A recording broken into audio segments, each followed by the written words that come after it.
Hey there guys, it's Mia here coming to you today with a quick thought. It's actually something I wrote about years ago, about 12 years ago, in my very first book called Time for Mom Me, 5 Essential Strategies for Mother Self-Care. And I know that this is absolutely going to support you. Hey Tamra.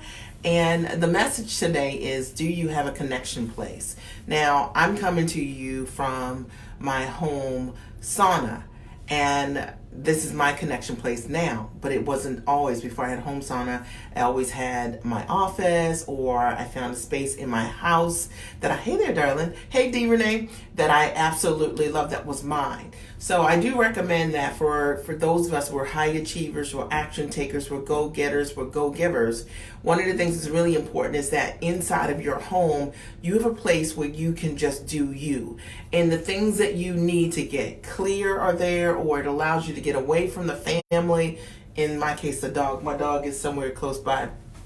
And so obviously I use the sauna so that I can decompress, right? And for all of the great health benefits. But I also now come to my sauna. It is my connection place. And I come in here, I shut the door. Here, this is my place to set my intentions. Hey there, darling. And Yaya says, yes, I call it a sacred space. So important. It's very important to have a place that is all yours. It allows you to do you. And you can systematically put things in your connection place. Hey, Stephanie, Tiffany, Yaya, put things in your connection place that fuel you. You could put your vision board in your connection place. You could have your journal close by in your connection place. You can have books that you love. I love quiet because for me, hey Reba, I talk a lot for a living. And so I like my connection place to be somewhere where that's quiet, that's away from the family, that allows me to hear my inner voice and thoughts, that, it's just my time to be with me. And I'll tell you why this is important. Because in order for you to really figure out what it is that you're meant to do and what the calling is on your life, and to affirm that calling every single day and to support the people you're meant to support, you actually need to be in touch with your inner voice. And the way we do that is by having that downtime. And I know you've probably been told that hustle and grind is the way to do this, or that it's all about work. But I will tell you that my greatest ideas come in silence, and they come with me spending time with me and being deliberate and intentional each and every day to just say, what's my highest and best choice today? What would be a powerful choice if I'm looking at a difficult situation or a bunch of choices or options that are available for me or available to me. I like to take time, get quiet, close the door away from everything and everyone, and start my day with intention and say, how can I show up as powerfully as I can through whatever it is, or in whatever it is.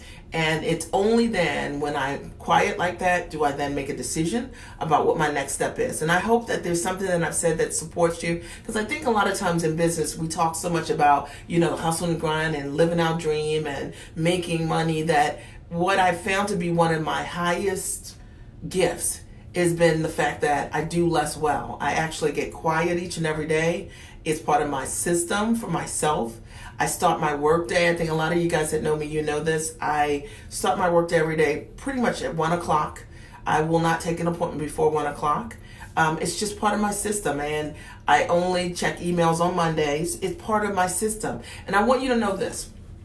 And I know that thank you, Tiffany. I know that, a lot of times you might be thinking, how is it possible to run a business and that's made multiple millions of dollars from the comfort of your home and only check email on Mondays? I'm telling you, because I built my business around my life. I didn't build my life around my business. And I decided that one of the things that was really important to me when I started my company is not to build my business like a job. And I am here always, just sharing with you guys how I live and what I do, and I hope that in some way that it supports you with another perspective as you're growing and building your businesses or restructuring how you're doing business, because a lot of times these models are broken. And what do I mean? A broken model means that I start a business, I'm running a business, I'm making a lot of money, but I have to choose my family or my business. Okay? A broken model means that instead of me building a business that has allowed me to live a life that's time rich, I have no time freedom. I'm like strangled inside of my business. A broken model to me means, these are my opinions, right? So if they don't fit for you, it's okay, all right? A broken model means that I work with every single person that there is to work with. You don't have to work with every person. You can interview your clients. I work with a wonderful group of women. They are absolutely amazing. They are giants in every sense of the way. They're high achievers, they're action takers, they're high integrity women. They are investors at the highest level. They're proactive for the change that they want. I'm not dragging them or convincing them to implement or do or invest in themselves. They want the change and they're about it. And it's something really magical being able to work with people who are like that. They get great results because of who they are. But it also was an intention that I set for myself. And it started with me spending time, just like I am here today, just kind of illustrating. I spend time with myself every single day, and I intended for those women to be in my business, and I intended to build a business that would allow me to do less well, and I intended to build a business that had tremendous time freedom and high profitability, and that would allow me to create results at the highest level, as opposed to clients in and out, or selling a product that doesn't really deliver the results for people, but you need a lot of people. Give me. You know what that is like.